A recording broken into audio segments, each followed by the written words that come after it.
So let's move on to our second film. Okay, Act 2. Is the perfect time. Act 2. Fire it up. How could such a thing happen, Dr. Grabau? The ant's saliva must have gotten into Bill's bloodstream and gone straight to his brain, just as the radiation, which is measured in units called Roentgens, was released. And that's how he became a... Mant. Gotcha! For the kids of Key West, Florida, there was nothing scarier than a monster matinee. Lawrence Woolsey, the master of movie horror, exterminates you with Mant. The story of Mant is based on scientific fact, on theories that have appeared in national magazines.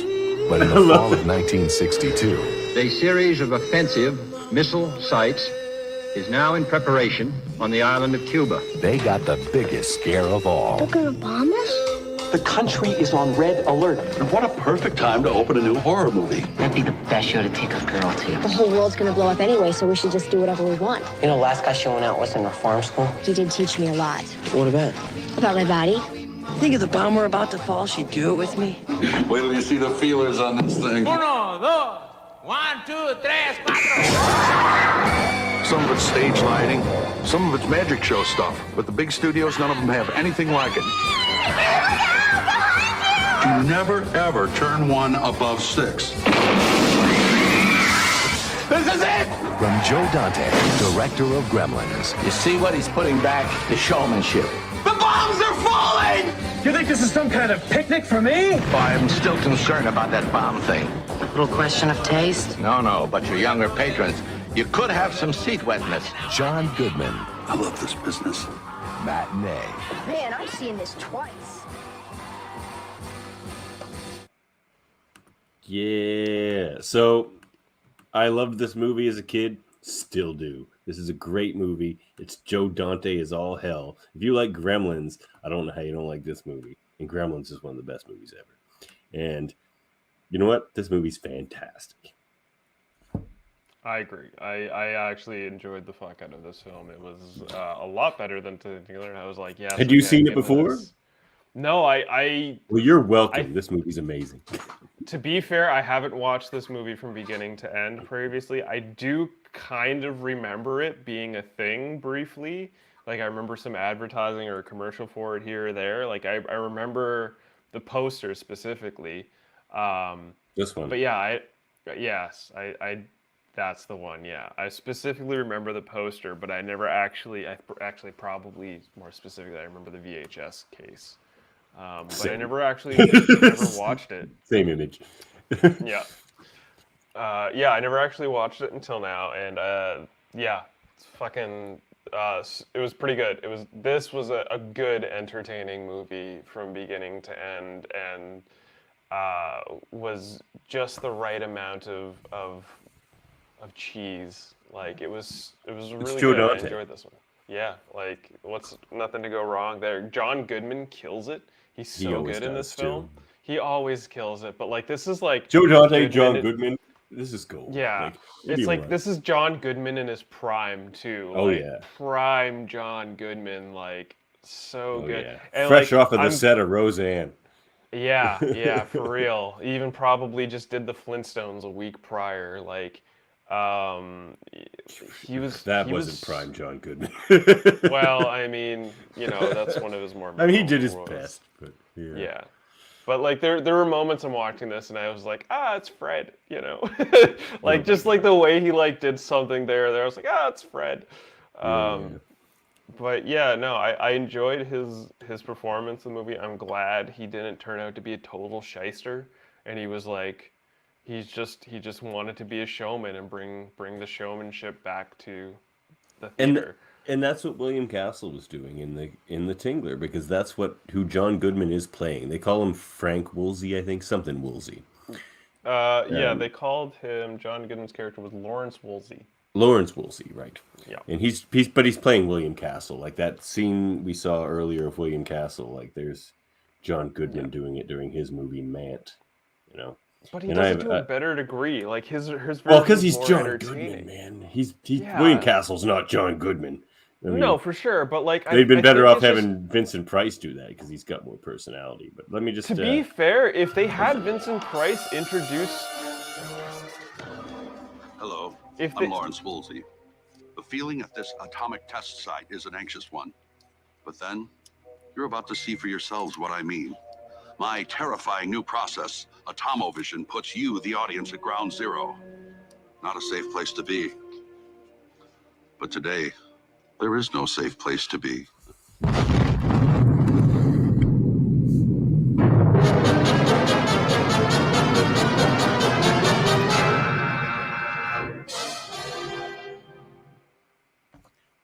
now his Atomovision is a D-box.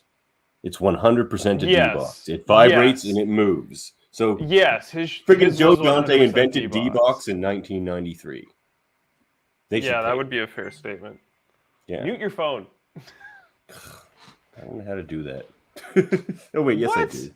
I'm Turn told. the How, volume how, down. has it not become clear to you? I'm not a tech guy. I know that. I have to like guide your hand. Yes, yes. Him and Um, cousin Dave hold my hand constantly whenever I'm on a computer, and it just has to be that way. As if Murphy himself said, I unplugged in 2002, but probably it was like 1998. Give or take, yeah. But Yeah, so hold on. was Let's get such a into the good- plot of this one. Let's get into the Yeah. plot of this one. So the plot of this one is the William Castle character, Lawrence Woolsey, is he's come to this small town and he's trying to drum. It's like, well, let me just go off on a tangent here for a second. One thing that these three movies also have in common, other than just cinema, is they all take place or like somehow highlight, less so with the Tingler, like a specific and important moment in time. For Tingler, it's just it was the transitionary time in cinema where people weren't going anymore because like the horrors of war was worse than scary movies, and so they had to. He was trying to find a way to bring people back in with these gimmicks, and with this movie, obviously, it's the Cuban Missile Crisis that's going on during this movie. Like it's taking place during that week of the Cuban Missile Crisis, and in the Majestic, it's what is it? Commies. Yeah, the McCarthyism is what I'm really going at there. Yeah. So that's also a nice little connection. But so as far as this goes, he's there. He's in the small town. He's trying to drum up business. Like he's super smart. He hires Dick Miller. Gotta love Dick Miller. Joe Dante loves himself some Dick Miller too. I love the fact that Robert Picardo was in this movie too. I didn't Me realize too. that. I was like, He was "Yay, great. Robert Picardo!" And he wasn't just in it like a small part. Like he had a pretty substantial co-star At the role, end. which I was like, "Yeah." I was like, you know He's what? just I a hope super he's in this coward. movie.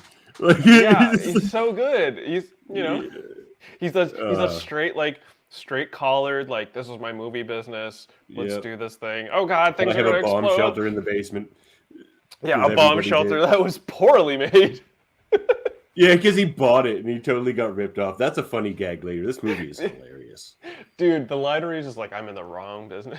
Like, Yeah, he's in the there's wrong. a That was lot a of good lines. God, that's a good line. Such a Because good he's just line. like, this guy just sold you like a $2,000 piece of shit. I could be selling $2,000 pieces of shit to everybody. What am I doing working so hard? Because he works hard. And you could He tell William does. Castle did too. Like he's doing everything. He's writing these movies. He's filming these movies. He's promoting these movies. He's hooking up the buzzers behind all the seats. He does it all himself, essentially.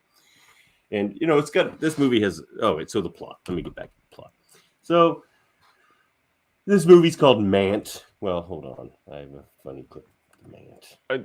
Just The ant's one saliva must quick have gotten word. into Bill's bloodstream You know I and can't gone stop these straight to his clips. brain, just as the radiation, which is measured in units called Roentgens, was released. And that's how he became a... Mant. Mant. Are Renkins a thing? I thought they were called Rads.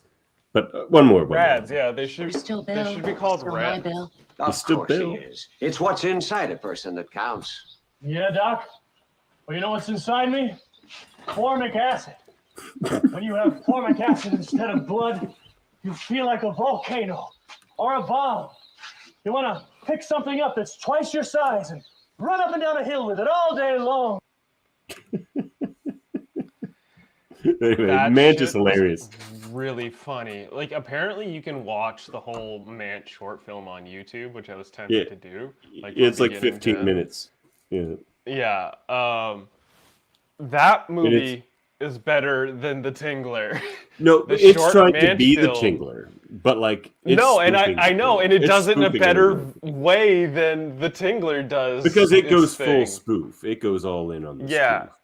And that's what makes it better. If the Tingler just went all in on the spoof, I think it would have played off as a better film. I think, But then it wouldn't have worked with what it was trying to do, as far as elicit screams and fear from the audience and be this kind of fearful experience. Yeah. But he could have used a better movie to do that, but it worked with like I thought it was very clever with the tingle and the fear and the screaming. It all worked for what he was trying to do. And same with the Mant. In Mant, he just tries to fool people into thinking they're a bomb dropped, which is crazy because it's during the week of the Cuban Missile Crisis, and everyone in that town thought they were about to get nuked anyway. And he makes the screen like burn away, fucking and they're all explode. freaking out like that. Like it's such a more insane version of what William Castle was doing with the Tingler. The way like almost to the point where it's mean. The way they not to jump ahead, but the way they executed that final scene, fucking chef's kiss. I was like, man. oh man, whoa! They just like he just blew this shit up, and then they like did the reveal. It's like, oh no, he's just turning the projectors off. I was like, yeah, kudos, sir. That's fucking genius shit right there. Yeah. And you know he hires he hires Dick Miller and this other guy to pretend to be super against his movie, even though they work for him, so that he did can. They okay? So like they work for him.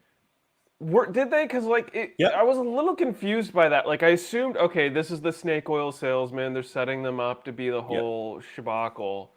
He even says it. He even tells the kid, he's like, "All right, he works for me. I admit it." Okay, so then I guess even when I was paying attention, watching, I kind of like that moment slip by me. Sometimes that happens when I watch films, but like. But he's just trying to get like people riled up in the town. So it's smart, they don't like those Dick Miller characters. Like they're like, well, we can see him any movie we want, and so they go see it. Like, it was like that classic like drumming up PR without actually paying for marketing. Like well, he gave it a lot of free tickets. He's like, oh, don't listen to these guys. Come and see the show for free. But then like all the people are leaving, they're like, I'm gonna see it a second time. So he like totally nailed it. And then so like he hires a guy to put an ant costume on. I have some pics of that and stuff. And he's like the so there's this whole like kid subplot where there's these kid characters, and they're all really good too, including Canadian legend. Well, I'll talk about her later. But there she is. There, Lisa Jacob. She retired from acting. Yes, she's actually amazing. Okay, so I gotta pull up my notes because I was making notes about this. She's in Mrs. Doubtfire. So she was in a lot of movies as a kid, and she's pretty much the best actress in everything she's in back in those days. Like even in this, like when they're dragging her out of the school hallway and she's just like, they're lying to you all. Like her character is like a modern person back in those times where she's like super aware of all the bullshit. Yes. Okay. So this was my favorite line. I don't know if you got this audio clip, but it's when they send all the kids into the fucking hallway, right? Yeah. And they're putting their heads behind her house, and she's like, they're like, hold your hands behind your head. Yeah, she's freaking out and they're pulling away. She's like, they don't tell you the truth. They tell you to put your hands behind your neck and keep building bombs. Yeah, and exactly. Like, it's not going to save you because you'll be fucking dead. Yeah, it's such a good fucking line. Oh, yeah, man. You're going to be dead. You're going to be vomiting out your guts because of the radiation. But then you eventually find out why she's that way. She's got like these right hippie parents that she calls by their first names and stuff. She's like basically Topanga. Yeah, she was basically Topanga, and her parents rocked, man. I liked her parents a lot. Yeah, they were fine. They were the two that got all up in Dick Miller's face. They're like, "Oh, well, we'll see any movie we want." Like, how can it be worse to sending kids off to war and like that sort of stuff? But there's the kid that he hires to wear the ant costume, who's not these two characters, but there's these other two kid characters. So there's the main kid character and his younger brother, and then his sort of friend that was like, follow me. Trying to date the hot girl in school. Yeah, date all the hot girls. When I watched it, I was like, blue shirt is a rapist waiting to happen. Has control issues. They even say that. He's like, he just got out of juvie, this guy. in the ant costume here. And this is hilarious. Like before he puts the ant helmet on. No, I'm not talking about the juvie guy. I'm talking about the kid that the juvie guy bullies because the kid wants to date the popular girl. The way he talked, I was just like, oh, that kid's a rapist waiting to happen. And then he's all like, I'll tell women what to do. That kid is getting strangled. He's like, I forget the line, but he basically implies that he's the controlling force when it comes to girls. And then he talks to the girl he likes, and he becomes a complete simp, and just like, And I'm like, okay, so this kid has control issues. When I was watching this.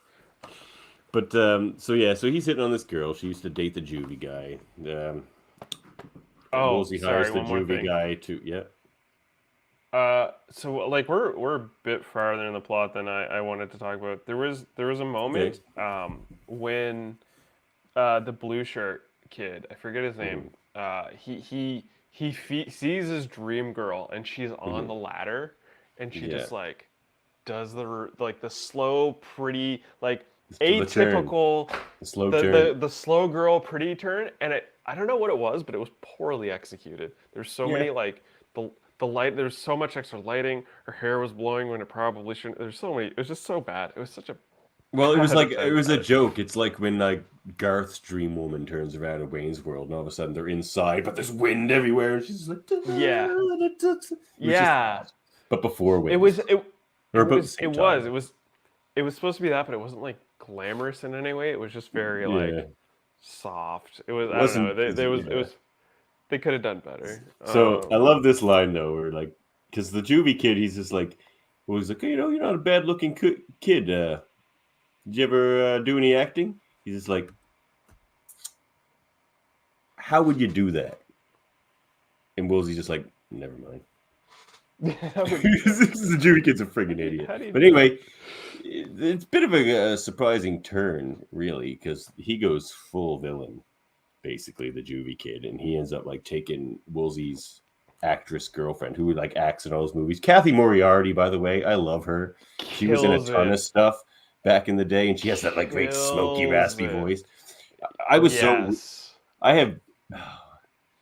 a kid, I didn't know how I felt about her. Like I had a crush on her, but she was so older and womanly that I didn't think I understood it at the time. So she always gave me weird feelings, but I always liked Kathy Moriarty. She's great. There's so many good side characters in this. So basically, we'll get to them in a second. Just to finish up the plot. So Woolsey's Atomovision malfunctions, and it basically this old theater's old and like starts rocking it bad. So at the point where he's supposed to scare everybody with all the fake nuke stuff, he's actually breaking down the theater by accident at the same time. So the guy Robert Picardo, who owns the theater, runs to his bomb shelter, but these two kids, because Jacob and her boyfriend, he runs to his bomb shelter because he's listening to the radio broadcasts of the Cuban Missile Crisis, and his radio gets dropped in a fish tank because of the rumbling. Dies, and he thinks, "Shit, this is it," and he has the radios are out. He just proceeds to panic. The radios are out. Or is this it? And he grabs the fishbowl, runs to his bomb shelter, and he's like, "Okay, do I got everything?" He's just like, "Done, out of here." And then his final thought is, "Oh no, I forgot the fish food," and he fucking leaves the bomb shelter to go get fish food. Yeah, and then gets locked out, and the kids get locked in. And that's when Woolsey comes down, and he's just like, "Well, it's crowbar." He's just like, Picardo's like, "No, they promised me it was completely unopenable. We're screwed. Like, those kids are gonna die. There's nothing we can do about it." Because he's just like, "Oh, by the way," and this would have killed him, which is what's hilarious. He's just like, "Oh, by the air, I forgot to turn on the air intake." So if he'd have gone in there, he was gonna suffocate himself to death. Like, this movie is freaking hilarious, man. Oh there's so many like good little hilarious moments that keep like interconnecting. Like this is when they're watching the movie, and like the ant guy starts to attack people for real, and Woolsey has to go down and like try to fight him, and he like punches Woolsey. God, Jesus, he's choking the kid. What the hell? Yeah, I think he drops Woolsey.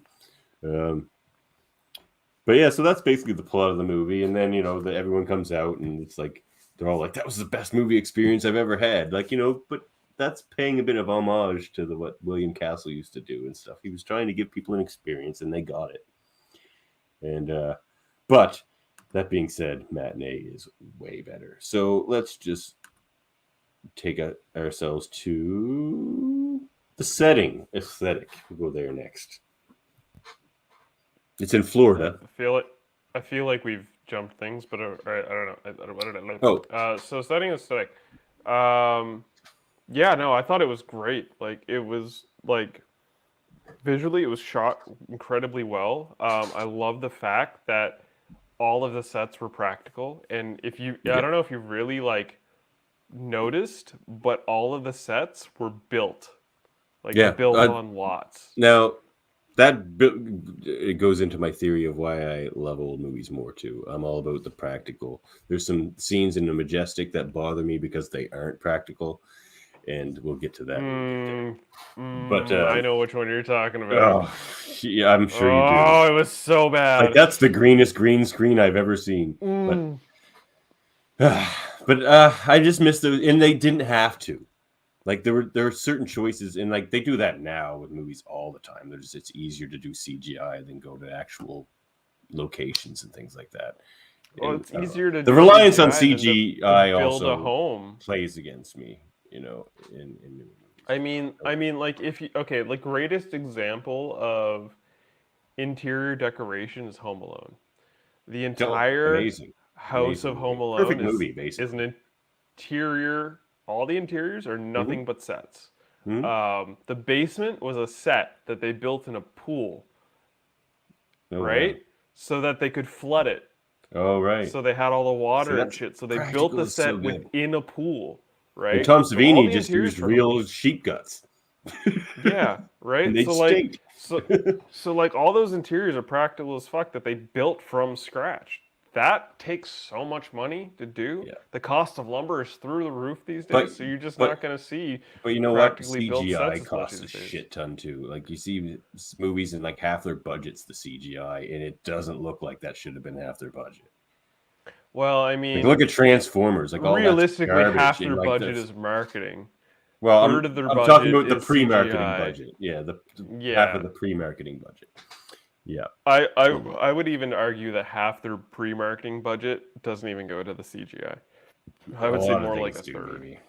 Well, maybe a third, but it's too much. It doesn't look like good. the ones. Okay, like, to give you an idea of a really good film that puts all their money in their CGI, Dune, the latest Dune movie. I don't know if you've watched it. Okay, No. We're gonna cover that one day. We're gonna go through I personally haven't seen the old Dune. So I have. Okay, so then we're gonna have a really interesting podcast that day because I saw the new Dune and I thought it was. And I saw the is it late '90s, early 2000s Dune miniseries that used to be on the Space Channel. So I've seen two versions of Dune that aren't the new Dune. Okay, so I haven't even watched that, and we'll discuss behind the scenes how we'll tackle that episode one day. But that new Dune is an excellent example of doing CGI right, because at no point you're watching that film does it entirely feel like CGI. Okay, good. There are obviously visuals that are like pretty out there, and yes, they needed to be done with CGI, but they're done to such a degree that you just kind of believe what you're seeing. So, this movie just feels like they just found a old theater location and just did it all in there. I bet you anything the theater was a built set. I mean, it had to be. They destroyed the second floor. Right? They're not just going to rent out a theater and destroy someone's second floor. So that I would bet dollars to donuts that movie theater was a built set. Well, it's a good one. Yeah, it's a really probably good since one. they tore it all apart. It does make sense. Yeah, exactly. That's what I'm saying. Like the end of the third act, the fucking second floor is collapsing, and you got the kid jumping for his life. Oh no, la baby. Oh, you can hear that? Hold on. Talk to the people. Okay. So dad's got to do what his dad's got to do. So the Matinee, it's really good because John Goodman basically comes wheeling in. Okay, cool. I thought you were gonna be a little longer than that. No, I wasn't. Yeah. I'm not tending the baby. I just turned down the monitor. There's another parent to tend the baby right now. All right. Just so you know, I'm not abandoning my baby to podcast. She just hasn't been sleeping well lately. It's been rough. Ever since she caught COVID. She doesn't have it anymore, but ever since then, she's just not sleeping well. Sleep patterns all messed up. I get it, kid. I've been there. There you have it. Yeah, well, let's move on the practical effects of this show this movie was amazing. The aesthetics were amazing. The lighting in practically every scene was spot on. The colors were bright. The characters were bright, and on that more aspect, the characters and the actors. Let's get into those, please. All right, characters and actors. There's so many good ones. Robert Picardo, John Goodman, Dick Miller, Lisa Jacob, Kathy Moriarty.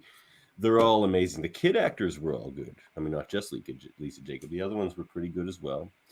Got Jesse White in there as Mr. Spector, the producer. We got Simon Fenton played Gene Loomis. Simon Fenton's character was probably the weakest in this. Like he's not the greatest kid. He's the main kid actor. Like he's not the greatest actor. Yeah, he's just enough to string the story along.